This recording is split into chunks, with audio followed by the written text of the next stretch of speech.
start us off, would you like to give us a very quick one-liner on LearnUpon and what it is that you do? Sure. So LearnUpon's a cloud-based learning management system. Our platform is used by companies all over the world to deliver online training to their employees, customers, partners and resellers that they want to deliver training to. So that's the one-liner. Perfect. And one thing that I definitely picked up from chatting with you and from chatting with various people in your team is that, and it's very obvious from your website, you make it so easy to work with you, which I know is quite unique in your industry because it's kind of full of large excuse me, companies, very traditional. It's quite hard to implement an LMS. So that seems to be one of the things you really pride yourself on. Yeah, absolutely, Aislinn. I suppose one of the main reasons myself and Des started LearnUpon back in 2012 was around we had previous experience in the space, and a lot of the solutions on the market were very complex and difficult to use. They take months, if not years, to implement. A lot of professional services involved, very difficult to upgrade, and support was the other factor that generally wasn't very good. So when we started LearnUpon, our main focus was to make it quick to set up and easy to use with great customer support, and that's carried right the way through. It's core to the business today. Yeah. And tell us where you were before LearnUpon. So I worked, myself and Des, we worked with WBT Systems. I was there 8 years, Des was 12. Prior to that, I was in KPMG Consulting for 5 years. Yeah, that's where we were. Okay, and so if you think back then to KPMG time and just graduating from college, did you always have a sense that you were going to be a founder, an entrepreneur? Did you have that kind of itch or passion to start your own company? I probably did. Well, my mother has her own restaurant, so from when we were kids, myself, my younger brother and sister, we worked, helped out, and there from an early age. So I suppose that that kind of mindset was in our family. So I love KPMG was great. It gives you just a nice grounding across a lot of different areas. It's a very good kind of, I suppose, first job, professional education kind of role. But I didn't know when I might do, but at some point I had at the back of my head different ideas used to go through my head about maybe starting a company. I had no idea what space or whatever, but I kind of, I suppose, when it did come around to doing it, I certainly felt encouraged that I could give it a go and see how we got on. That's really interesting. So it's something I notice as well with people that we hire at Huckletree or people we come across.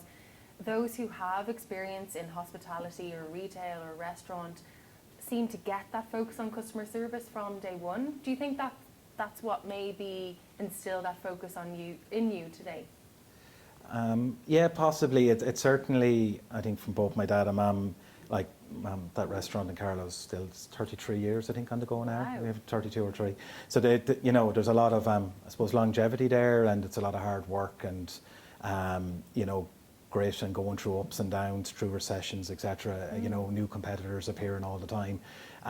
So I think certainly that part plays a role in, if you're starting a tech startup, you go through that roller coaster of good days and bad days, things going with you and against you. So I think that's definitely a factor. And then I suppose the general idea of focusing on the customer and providing a service that's good value, I suppose it was probably there in the background as well. Are you a good cook? My wife is way better. Okay. So tell us then about, so you were working, you had a full-time role, and then you ended up going out on your own. You met Des, obviously, beforehand. How did the two of you take the plunge then to quit your jobs and decide, okay, we're going to focus on LearnUpon 100%? So there was, I suppose, 3 other lads involved as well that we knew very well. Martin, Gar and Chris. They had a bespoke software company called Red Hills at the time. So they were building a lot of software for different companies, but they were interested in getting into a product and a SaaS product as well. So I think that kind of things fell into place nicely there, where those 3 guys were looking to get stuck into something. And I suppose myself and Des, we had an itch that there was an opportunity to create a SaaS LMS that could tackle a certain area of the market. So yeah, we came, and then we were kind of talking about it and saw an opportunity shooting around ideas and things like that. And then the NDRC Launchpad program was coming up. So yeah, to be honest, we kind of applied to that just for practice and to see how we get on. But I don't know. Then we got offered a place on it, so we had a decision to make. And that's when we decided, I suppose, to take the plunge and see if we could give it a go. There was a small bit of funding as part of that, which we stretched out, and we also applied for CSF through Enterprise Ireland, which we were successful on the second time around, and that we got 50 grand through that, which was sort of, we kind of, between the NDRC investment and the CSF funding, we were able to get runway there for about 18 months until we did our first proper seed round, of a significant size. And you approached the NDRC and Launchpad in a very strategic way. And I thought it was quite impressive when we were chatting about it that you had set goals and targets. So if you're going to do the program, by the end of it, you wanted to be at X. So tell us about that approach that you took. Yeah, so we were kind of say shooting around ideas with an early version of the product. And we decided, right, if this is a 14-week program, we want to set a goal that at the end of it, we're going to launch as a paid service, regardless of, I suppose, where we were with the product. Even if it wasn't perfect, we knew we'd have more work to do. But we decided that at that point, we had people trialing it for free, giving us feedback. And I think with a lot of startups, you can get into that can be a very long loop, and you can be at that for a long time. So we decided that the base product was there, it could add value to companies, so if people wanted to use it, they should pay for it. So we set that 14-week goal. When we were on that program, I think we got a lot of good advice along the way, just in terms of focusing, and instead of trying to sell to all markets and be all things to all people, the mentors on the program worked with us to kind of pick a sector where we would add the most value and potentially be the strongest solution, which was at the time professional training companies. So companies who wanted to use our platform to sell and deliver courses to their clients. So not necessarily use it for their own staff, but use it as a delivery mechanism to either do B2C sales or B2B if they were selling to other companies. So that focus was massive for the first couple of years. We branded ourselves as the LMS for training companies. All our copy, any conferences we went to, that's what we focused on. And ultimately that led to, of our first 100 customers, I would say 75 or 80 were training companies. So, and we became known even at those early stages that okay, these guys have a solution for us. So we've since moved and broadened our reach, and we've a slightly different focus today, but certainly that early focus on training companies was a big factor in getting that momentum and building on it. And how did you, so in the early days, I think around 2012, 2013, you were in a crowded industry. Did you use any kind of clever tactics, or how did you win your first customers? How did you drive awareness? Because it's an issue that a lot of early stage companies have. You can't plow thousands of euro into Google ads. Did you do anything else? Yeah, so I think it's interesting for us, we're in a very competitive space. Back in 2012, 2013, there was probably 600 or 700 LMSs globally. Today, that's over 12 or 1300. So on the one hand, a lot of people would say we were mad to build another LMS. I think we were told several times it was the last thing the world needed. On the other hand, the positive side of that is there was a ready-made demand, as in companies of a certain size need an LMS. And every day there's people out searching for a new LMS or their first LMS. So we knew, we weren't creating a new category. We just wanted to create a better product in an existing category and address some of the frustrations we knew existed. So that certainly played a big role in that. We focused on content right from the start. From those very early days, I wrote 2 blogs a week religiously on e-learning in general, on LMSs, on the space. They weren't necessarily very good, but they got some traffic coming to our website. And we were talking earlier, Aislinn, about today we've a super marketing team. There's 5 or 6 in it, and 3 of those are full-time on content. Over the years, we've doubled down on that, and our content today it's really high level. Our blog is hugely popular, and that generates a lot of traffic for us. On the other side, we we did do some Google ads and some LinkedIn ads. So that small amount of money we had at the start, we spent a couple of thousand on Google just to drive some traffic to our website. We went for some long tail ads because we couldn't afford to compete with the main keywords.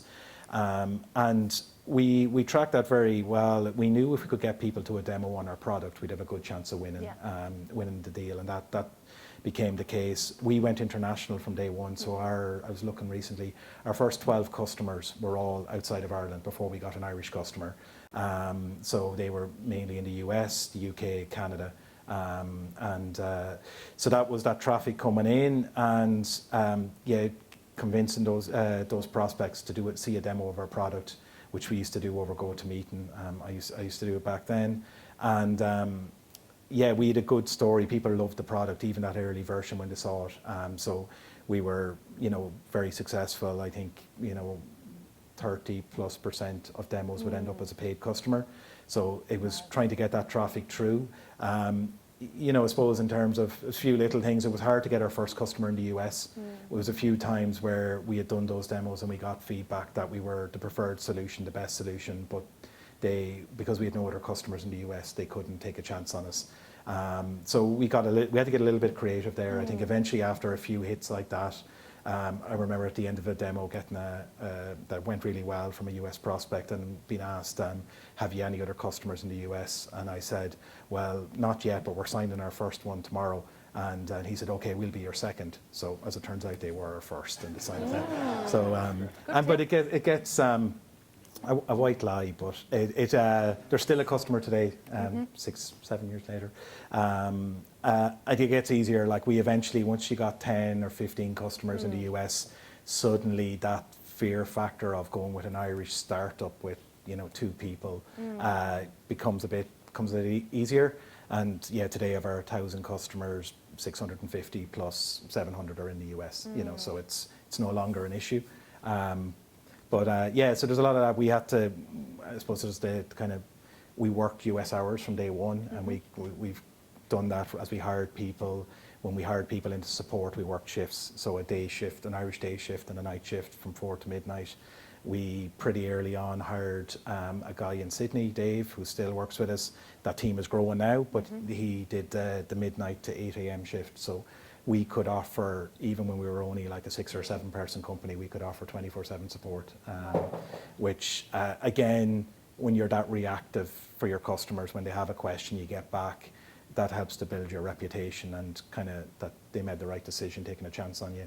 But ultimately, that's what they're doing. They are taking a chance. And did you find it difficult with your first few customers to move them from the customization mindset into this is our product, this is what you're buying? Or did you offer add-on services or any other value add? We've tried to make the product very configurable, and again, it's matured over the last 6 or 7 years, but we've never really done services work. In the early days, we did a small bit of roadmap realignment is probably the way, where we bring some features forward where a couple of early customers did pay a small bit of money for us to something we might build in 12 months to build it sooner to win the deal. To be honest, we had to do it for cash, but it wasn't the right decision. You end up, some of those things, we've done a few quirky things where you just end up with technical debt in the product, features that no one or less than 1% of your customers use. And when you're trying to build a platform that's easy to use and that's your main focus, to get like 5 or 10 grand in, you kind of make those sacrifices. Yeah. But if we were better funded, we probably wouldn't have done that.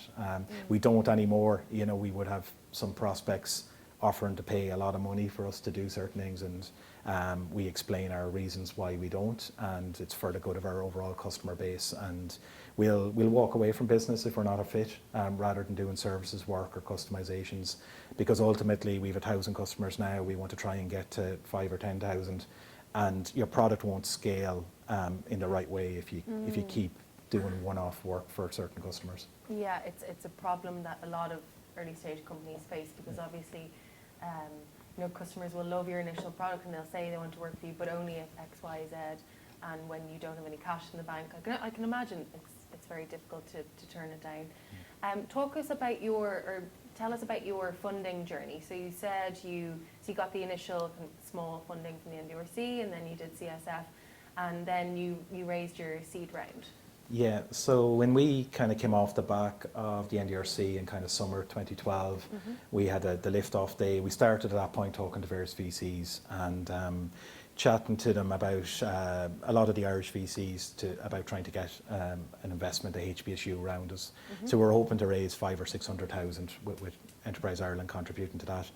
To be honest, we struggled a lot because of, you know, we were another LMS, and it was very hard. Like, even though I suppose some of that would be on me trying to articulate our vision. We always knew deep down we weren't, and we were going to be different. But to be fair, if I was a VC on the other side, it's, you know, it's very hard to, I suppose, back that vision. In the end, we did get some traction with a couple of VCs and a bit of luck at the same time. An angel investor got in contact, someone I knew I was in college with. That is Derek, and he's now full-time in the business as our CFO. But at the time he got in contact, and we had a couple of options to consider, but we decided to go. I knew Derek, so I trusted him. I knew he'd add a lot of value outside of the cash in terms of his brains and insight to the business. Derek was based in New York, and so along him and some friends and family money and Enterprise Ireland, we closed 550k seed round in. It's interesting, actually, something I often share how long it takes. We got a couple of term sheets quite quick, but I remember we signed a term sheet on Paddy's Day 2013, and we didn't close that funding round until December 2013, so it took 9 months. Some of that was on us as a business. Well, like myself, I was busy selling and trying to, you know, spec out features with Des and whatever it was. So we wanted to keep growing, and then you're getting distracted by legals and due diligence and everything that goes with that. And there's a lot of different parties involved. I'd say Derek would say himself, it was his first and only investment, so it's a learning curve for him as well. I'd say if we'd gone with a VC, that probably would have been more efficient and quicker. But the investors did advance somewhat 50% of the money up front, which allowed us to make our first couple of hires. And it was a balancing act. We didn't want to spend the money too quickly in case it didn't close. But yeah, we found like it was a trying time. And on one hand, you're trying to keep the early traction going, and on the other hand, you're trying to close this seed round that you need for the business to survive. But we got there in the end. Okay, great. And no immediate plans to raise more funds? No, we did a follow-on round in April 2016 with the same investors. Again, Enterprise Ireland supported us again, which was great. That round was a bit higher, 675k, and we're in a strong position now in terms of our cash position and our growth. So no immediate plans to do any further raising. Great, well, congratulations. And so you mentioned there that you used some of that initial funding to make your first few key hires, which I imagine is quite daunting if there's two of you and you're used to your founder relationship. Tell us about Des first and the qualities that he has that make you a good founder team. So Des is the technical brains behind LearnUpon. He's our CTO, and so the early version of the product, he would have wrote a lot of the code along with Gar and Chris. He's very good, and a lot of people, like a lot of the team that work with him would comment about, for a technical guy, he's got a great, he can explain things in English, you know, and he's very good. So even with customers where sometimes if we had a calendar clash and I couldn't go on a call, I know I've worked in some companies where, you know, the last thing you do is let the techie guy on with a prospect. It'd just be a recipe for disaster. Des is the opposite. Like, he's brilliant commercial brain on him in terms of that, and knows what needs to be done to get a sale. And then he's super in terms of just he's I suppose architectural experience in terms of building out a platform that'll scale.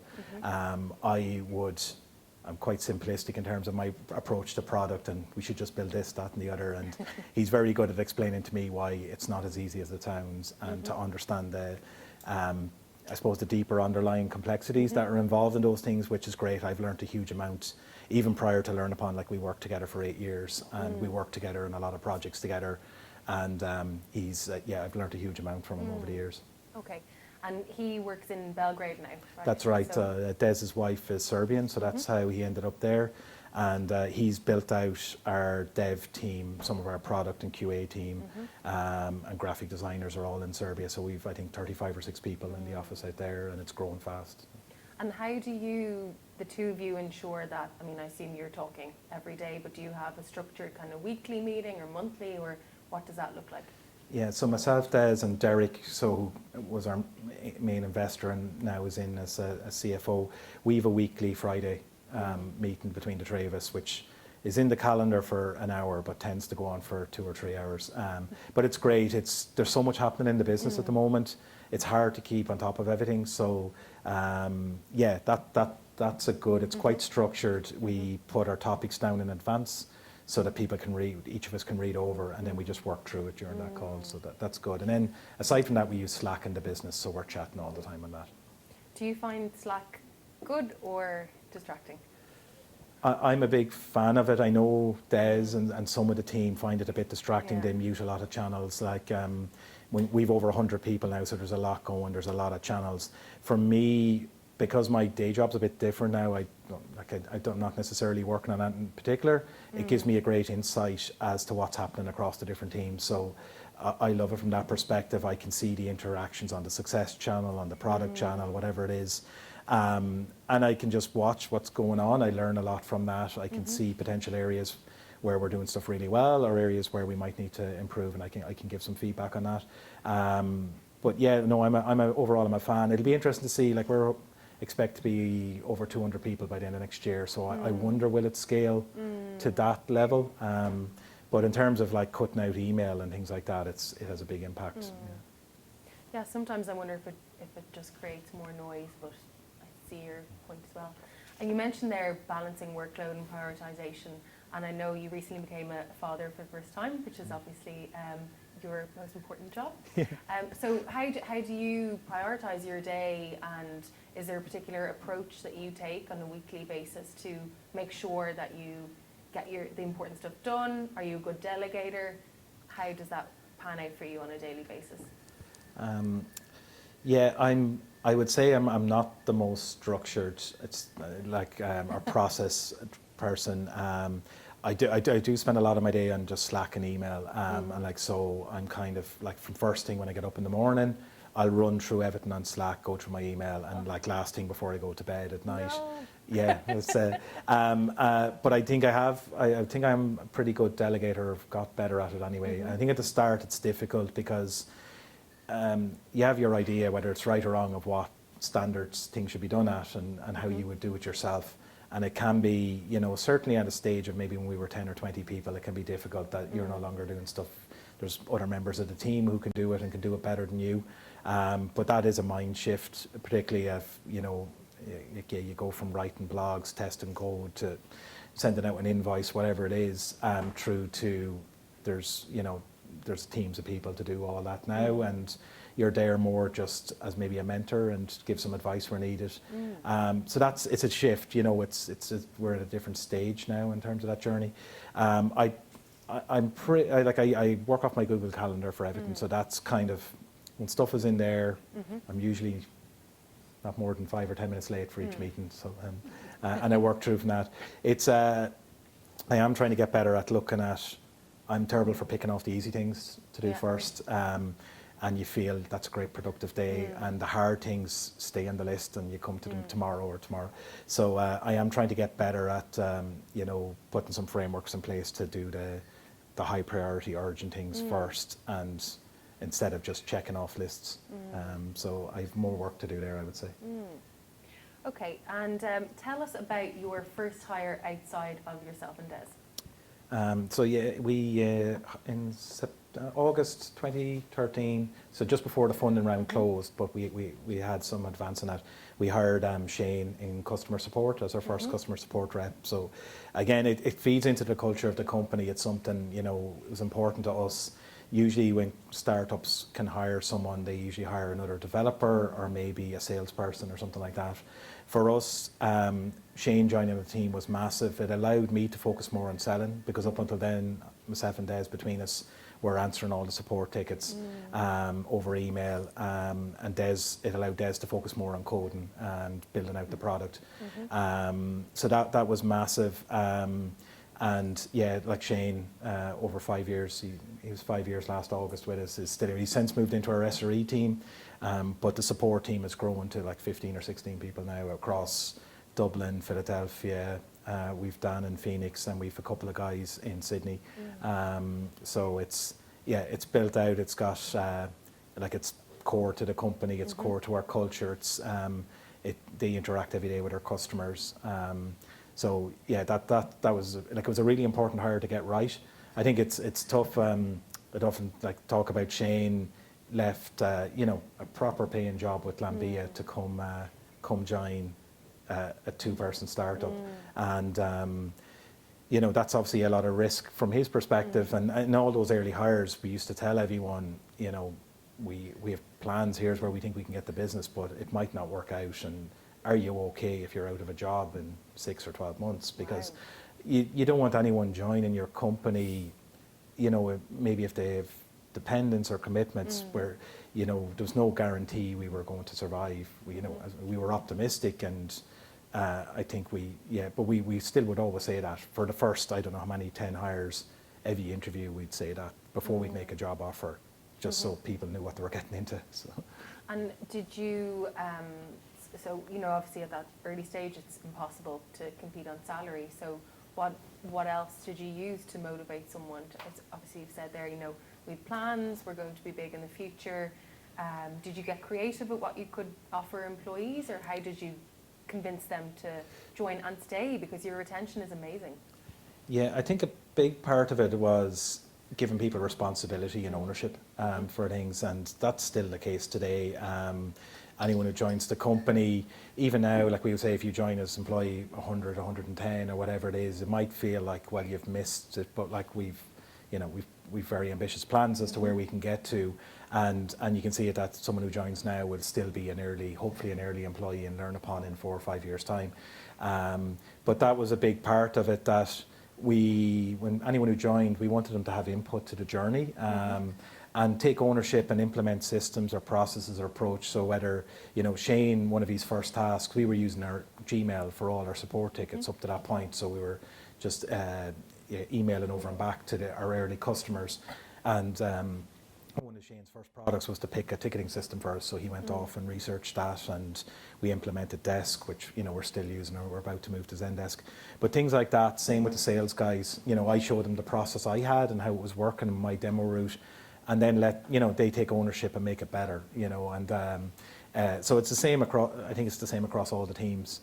We hire people to come in and add value and creativity to the business, and to help. We're very metric driven as a company.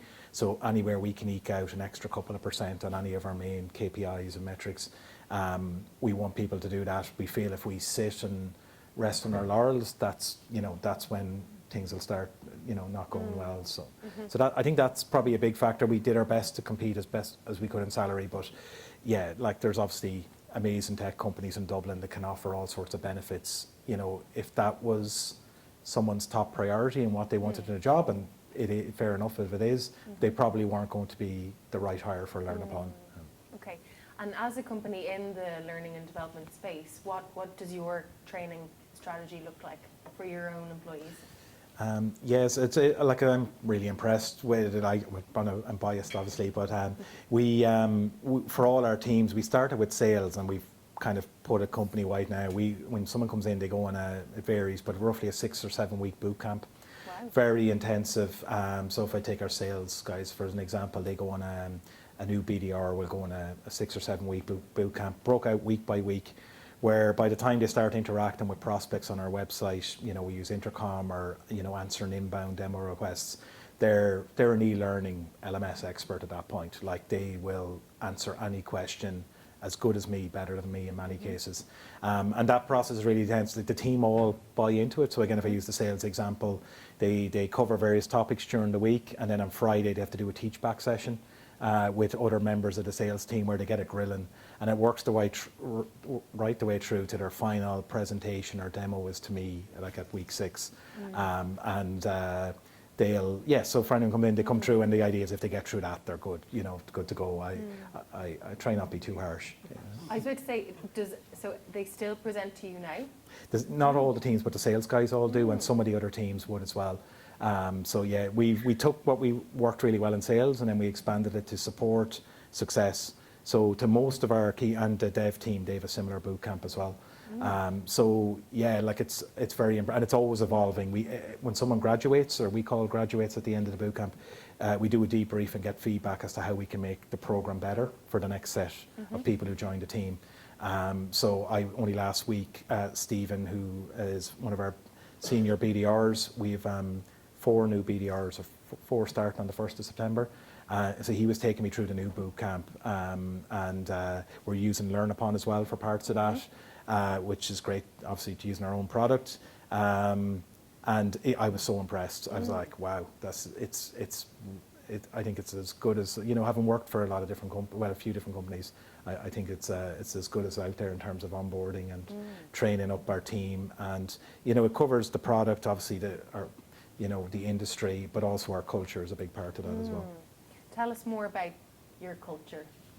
What does that mean for you?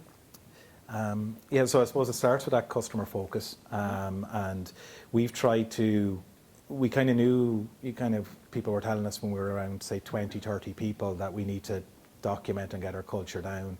We knew we had a strong culture at that point, but it was never really verbalized or written down, and but we could just tell there was something special about working for LearnUpon. But we kind of realised, right, if we go from 30 people to 60 or 70, that might get diluted, and it might not be as obvious. So we did an exercise back then. We had the team over from Belgrade and some of the guys from the States, and we did a kind of a workshop exercise to kind of take what everyone felt was the culture and document it down into, I suppose, into our learning path is what we call it, but the equivalent of our values. And we've carried that right through. So from appraisals, onboarding of people doing check-ins, so through your 6-month probationary period, and day to day, whether it's on Slack or email, we keep reinforcing and sharing examples of people living by our learning path, as we call it. And so that's pretty good. We did a revamp then last summer, I think it was, where we just realised again we'd grown up to 75, 80 people quite quickly, and a lot of new people knew about the values and the culture, but they had no input into it. So we felt it was important to revisit them and let people have ownership and buy into those values. So we didn't massively change them. As it turned out, they were still, largely on the money, and we tweaked them a bit. So that's something I think we'll continue to do, like every 2 years or so. And kind of learn from, some of them were a little overlapping and a bit ambiguous and things like that, so we just tighten them up a bit. But it's for me it's very much day to day, and that kind of obviously focus on teamwork and setting very high standards and attention to detail and things like that have a massive impact. Like, we know we're in such a competitive space, that for me that's the big thing. We win because we work harder, smarter and faster. There's a lot of it. What about work-life balance? I don't know. I don't understand the question. It's for me on a personal level. It's got a lot better. I think it had to when I became a dad a few months ago. But even for the last couple of years, we started to get to over 40 or 50 people, and from a board level, the board were quite insistent that I'd start to take a proper holiday every year. So our first proper holiday was my honeymoon, and 3 years ago we got married, so we took a 3-week holiday, which was, it was a brilliant honeymoon. It was great, but getting married and all was good fun. But certainly trying to stay off email for 3 weeks, and like letting the business just do its thing. But we did. I think in those 3 weeks I only answered 2 emails, which I was pretty impressed with. The business did brilliantly. There was no issue. So every year since then, I've been trying to take a 2-week holiday, just trying to take a bit more breaks. I often tell people I should definitely get more exercise and eat better, but I'd be a hypocrite if I said I was doing that, and I still don't. You said there you work harder, but also work smarter, which is important because you could be working hard and working on all the wrong things. Is there anything that you've brought into the company to help people know what work smarter means? So I think some of the things we're looking at the moment kind of is around process and scale and process. So again, that's for me as a kind of guy, I'm not a process person, and I like to just do things and get them done. And, you know, most of the time you get them right, sometimes you get them wrong, and you learn from your mistakes and go again. I'm not a fan of overthinking things too much, but I kind of realize that that can work okay when you're a small company, but when you get to, you know, over 100 people or whatever, you can't run a business like that. So we've tried to get across, particularly like, I suppose, senior people in the company, to think about the scale we are and make decisions, you know, like I use the phrase, use good judgment. It's robbed it off HubSpot. If anyone's looked at HubSpot's culture code, it's a brilliant deck, and there's a few bits in there, but that one always sticks with me. So again, back to kind of empowering people and letting people make decisions. We found ourselves where we put process in place, maybe a bit too much process, and people are going through hoops maybe to get, you know, an event or something we want to do, get it approved, and it might be $50 or $100, which doesn't make sense anymore. Yeah, it absolutely made sense when we had no money. You know, you had to $50 or $100. We had to think about whether it was worth spending it. So it's just kind of scaling up a little bit. So I think we're working on that to continue to make quick decisions, because that's one of our competitive advantages as a company at our scale. Our competitors are still way bigger than us, and they have a lot of that bureaucracy. So I think we need to get that balance between process and yet speed of decision making. And for me, that comes back to empowering people to make, you know, hopefully the right decision, and not be afraid to make mistakes every now and again. Because if you do that, I think you stagnate the business. And talk to us a little bit more about your customers. I noticed on your website that you only bill annually, and I would love to know, when did that come in, and did you get any pushback? Because for a lot of companies, that's the dream, you know, to lock in that revenue for the 12 months. Yeah, that's something we did early 2017. So for the start, we had monthly and annual plans, and if you went annual, it was cheaper. So you saved, maybe if a plan was $599 prepaid, it'd be $699 if you went monthly. So we had those plans, and we used to every year kind of increase our prices for new customers. And what we worked through that journey, we kept moving our deal size up. But that going to annual only, we were talking about it. We were a little bit afraid because, you're looking for that commitment from the customer up front. I'd say I was kind of had some time with Fergus Gloucester, who was very helpful. It was only a half an hour, but he had a look at our pricing page, and I think out at meeting he just said, like, what are you doing with monthly and annual? We had 5 plans plus enterprise. So it was like, actually it was 6 by 2, so it was 12 different plans. And he was just like, it's way too many. You're just confusing people. And at this point, we probably had, I don't know, 300 or 400 customers. So we were established. We were, we had credibility. We had social proof. So we could ask people to pay annually and be confident about that. So we took that advice and went ahead. We actually went from the 6 plans down to, 3 I think we have today. We went annual only. We only did it for new customers. Before that, we were probably 50-50 between monthly and annual. And it's worked out. It was amazing. Like, we were expecting pushback. We were expecting it harder to close deals. We didn't miss a beat. And actually, we have some customers who prepay for 2 or 3 years in advance as well, which is great for cash flow. And it's one of the reasons we didn't have to raise further rounds of funding, because every month we were closing lots of customers, and they were within 30 days they were paying the cash. So it's we should have done it sooner, I guess, is be the advice on that, but we were a bit afraid. You're definitely doing something right. Your product must just be the best thing ever anyone has ever used. Absolutely. Yeah. No, honestly, that's a serious feat. It's a great achievement to say that you have succeeded in doing that, because it's a shift, and it's a big shift for the business as well. And as you said, great for cash flow. Talk to us about the plan for the next few years, because you've got really ambitious scaling plans. Yeah, so I suppose we're aiming over the next say 4 years, 4 to 5 years, where we're hoping to get to 100 million ARR. We've set that target at a business to do, and we're pretty confident we can get there. It won't be easy. Every year is harder than the previous one. Different type of hard. We're not worried about running out of cash anymore, but it's scaling the business is definitely difficult. But we've a really good product. It's getting better all the time. We've a super dev team based between Belgrade and Dublin. And so I know what's coming in terms of the product. As good as it is today, it's going to get much, much better. Our brand is building. We still more work to do in that. There's still some companies who pick another LMS and then a few months later they hear of us and they're just like, oh, we didn't know you guys existed, so we've work to do there to scale our brand a bit more globally.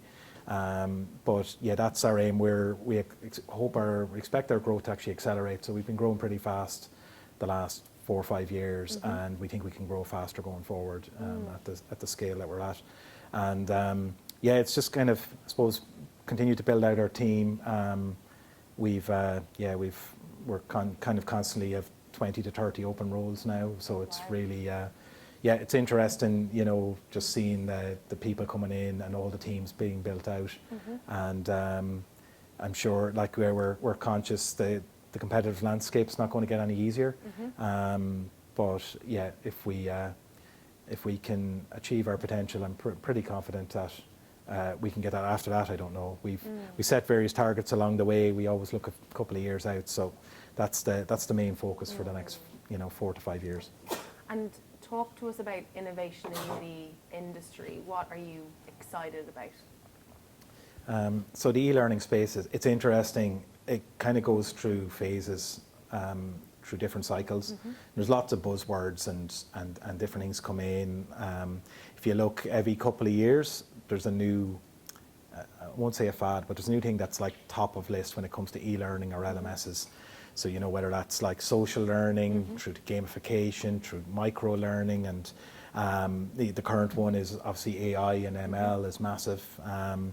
And so what we've kind of, with all of these, we've looked at them, tried to step back a little bit and not jump too quickly, I would say, because some of them come and go, and we've seen whole LMSs and solutions being launched, targeting a particular area and built for a particular area, and then suddenly 18, 24 months later, people are talking about something completely different, and they're kind of stuck a little bit.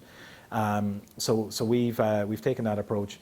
We are very excited about AI and ML. We don't think that's not a buzzword or not a fad. So our R&D team are heavily focused on that at the moment. So I can't say too much about that, but we've some interesting, for us, being a new LMS 5 or 6 years ago, there's a set feature set that you kind of have to have. So we spent quite a bit of time, I would say, ticking off certain features that we knew our customers wanted and needed, building them better than our competitors. We're kind of at the end of that cycle now, where we have a really strong product that our customers love. And so we have, I suppose, when I look ahead the next couple of years, a bit more leeway to build some of the things we think will be huge in terms of how online learning is delivered and how people learn over the next couple of years. So very excited to get stuck into that. You obviously have a very positive mindset, and when you're talking you can sense your excitement and enthusiasm and your pride as well. What advice would you give early stage founders who may be struggling a little bit with the day-to-day and keeping that positivity up and seeing the bigger picture? How did you manage that a couple of years ago? I suppose first off, it's very tough. There's no kind of sugarcoating it, to be honest. It really is a tough slog, particularly at the start. I think for us, obviously, if you can have a good co-founder and a good team of people with you to kind of support you through those tough days when you'll lose deals, your platform will go down in the middle of a big demo. I've been there, been through it all. Funding will get delayed longer than you expected. There's lots of things there that you will go through. So I think if you have a co-founder and early hires that are willing to kind of support you and stick with you through that is huge. I think the other thing is celebrating those wins, even if they're quite small. I remember our early days, we had customers paying us, signing up on a $99 monthly starter plan. which when you take your Stripe fees and exchange rates through was about like €72. And you close a couple of those every month. But like we just still, that could on the one hand depress you and go, well, we're never going to get anywhere at this rate. Or on the other hand, we used to look at it on, well, like, here's a real business who's willing to pay money for our product, you know, even if it is only $99 a month. And so I think that's various things like that, just little milestones, getting new features out. We're very good in the company at sharing that feedback from our customers so that everybody can see the impact of their work, you know, because there will be days when things won't go to plan, releases will get delayed, whatever it is, you might lose a customer. So I think, you know, you've got to kind of just ride that. I always, as well, just try to, you know, think of like next week, you know, and not get too upset, because like if you give it a few weeks, things will go back the other way again. At least that's the hope. So yeah, that's it. Yeah, I suppose, and having a support of friends and family, we were very lucky in the early days that, you know, when things were tough, there was people there that you could talk to and give you that encouragement to stick at it. So that, outside of LearnUpon, a lot of very supportive friends and family who, you know, you could chat to when it was fairly tough. And yeah, I suppose it's a tough grind, but yeah, I think when you start to see that little bit of traction, it's worth sticking at it then. Okay, so that's a nice point for us to finish on our conversation. Who would like to ask the first question? Do you have a microphone? Sorry. Thank you. Hi, Hunter. Hiya. I would like to ask, when did you know that retention is not going to nosedive, and when were you confident enough to say that we did it, and from this point forward, it's going to go up? So I suppose in the first part on the retention, our early customers, most of them were paying month to month. So the big thing for us was they were actually using the platform. And even if that usage was relatively low for some of them, we were pretty encouraged, right? They're using it, particularly our early customers that were selling content through the platform, and they had customers who were using our platform. We felt pretty confident once they launched and started using it. We knew the software was good, we knew the feedback was good, there was things we had to work on in terms of roadmap, but it was very likely, like, our retention numbers every month in those days were, well, we would have been shocked if a customer didn't renew for another month. So, and I think after maybe 12 or 18 months, you know, we would have only lost a handful of customers. I think at the end of the second year, we were up to about 70 odd customers, paying customers, and some would have, because of, I suppose, they were trying to sell content online and people weren't buying it. So we knew they were maybe a worry, but overall that usage was important. In terms of, I suppose, knowing we had something and there was potential there, a big milestone for us was when we hit $1 million ARR. It was a long slog. I think off the top of my head, I think it took 3.5 years, give or take, to get to that, 4 years maybe. But that was pretty massive, because it was like, okay, this is real money now, and we can afford to pay people. We were at a stage then where we knew we didn't have to raise again if we didn't want to. And yeah, we would have had a lot of happy customers using the platform. And so that was certainly, from that point, it was like, okay, how far can we drive this?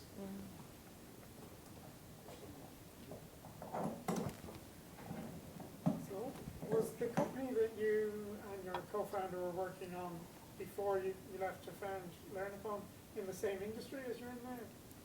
Yeah, WBT they're an LMS as well. They're kind of a different focus. They were a very large enterprise, so selling to some of the largest companies in the world, and tended to be maybe a bit more of a customized solution for different customers, given the complexity of those implementations. But yeah, like a super company, they're still going strong. You said that you had to focus on a niche when you started. What was the vision before you focused? Yeah, so I suppose at our vision was we were going to be the world's leading LMS, and that basically every business in the world would use our platform. And yeah, as I mentioned, we were quickly cut down to size on that ambition when we were on the NDRC. But our mentor there, Harry Largy, you know, in a nice way, just said, "Where's the rest of your army to deliver on that one?"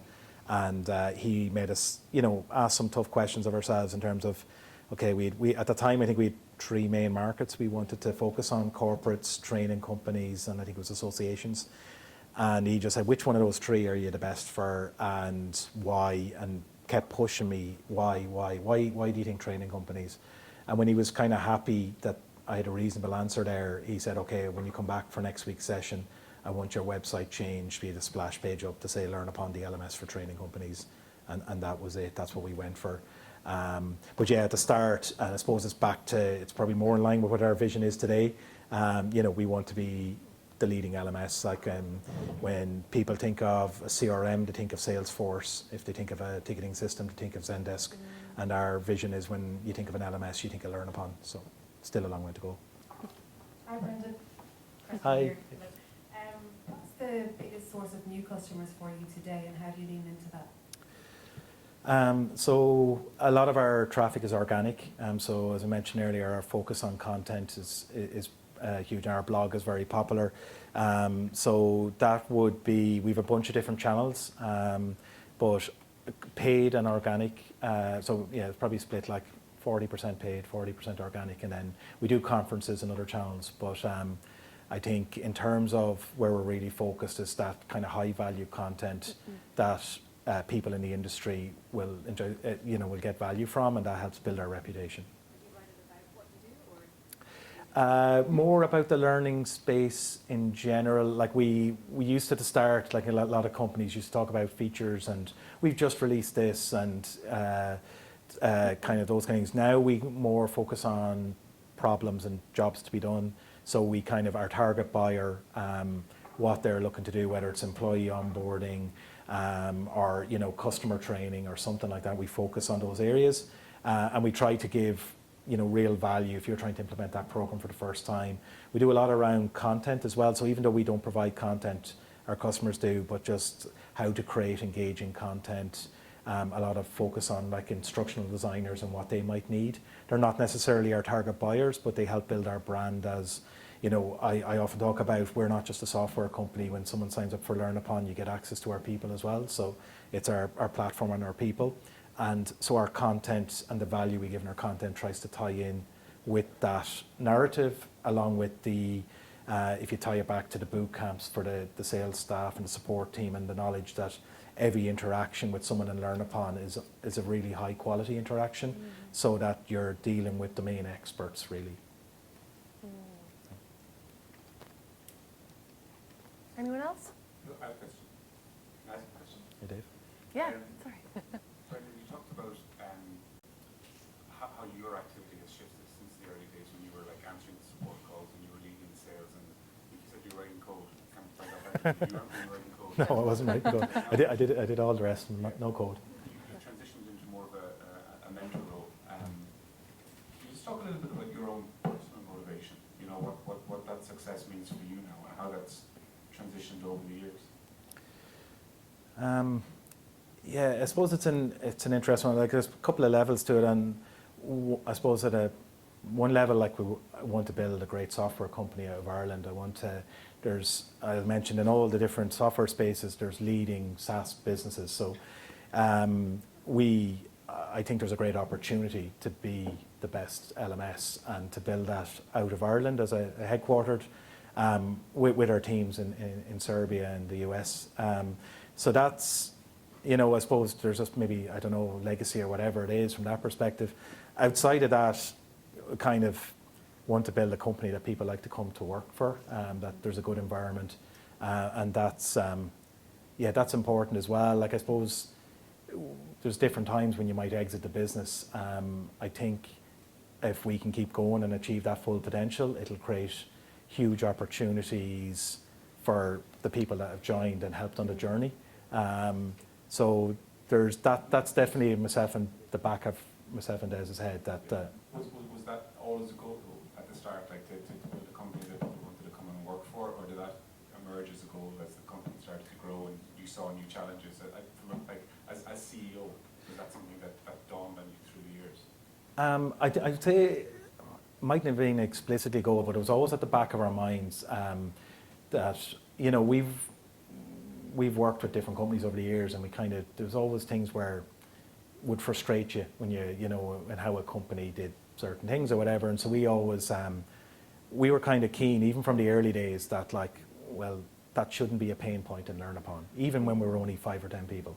Yeah, it's probably much bigger focus now in terms of, well, we've a people operations team, which I think at one point we never thought we'll never have HR in LearnUpon, but we've a super people ops team there, and that's very much their focus to scale that culture, to make it like obviously you pay people and people come to work or whatever, and back to that competitive landscape.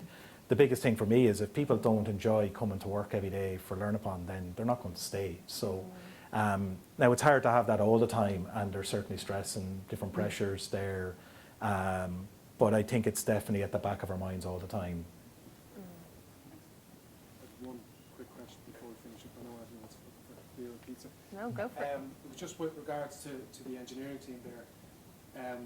The CTO is married to a Serbian. Yeah. Was that the reason that the hub was set up there? Because you know, it's very difficult to find strong developers. So subconsciously you probably benefited initially, but it was probably by happenstance more than anything else. Yeah, absolutely. Yeah, no, I always tell Des it was the best decision he ever made. So it's been a massive. It's been brilliant for us. Obviously, we've a super team there. In Dublin, if we were hiring developers, it's very hard. The competitive landscape's like it's unbelievable. And as good as LearnUpon is to work for, it'd be very hard for us to get that story out. Whereas in Belgrade, we can actually be the tech company that people want to work for, and that's becoming the case. And the guys are just super. Their dedication and the tech ability that we have there is brilliant. So it was just luck, you know. Des did well. Okay, great. I think we're standing between you and your dinner, so we'll finish up there. Before we kind of head into the networking part, just remind you about some of the values that we have at Startup Grind. So one of them, my favourite one, is that we focus on making friends and not contacts, and offering advice before asking for help. So just keep that in mind. There's lots of great people in the room, and we'd love for you to stay in touch, and also to come back next month. So next month we are, Dave will be in conversation with the CEO of Chasing Returns. We'll be back in Google as well on July 19th, is it? 15th. So we'll send you all details about that. And thank you so much to Brendan for being so engaging. I hope you all took something away. I definitely did. So from my research and from chatting to you, what stuck in my mind is be a company that's easy to do business with. And I think it's such a simple thing, but it's really, really important. And it's placing your customer at the forefront of everything you do, and being the company that solves pain points, and people will stay then and grow with you. So best of luck in the future with all your scaling plans, and we look forward to hearing more about your success. Thanks very much.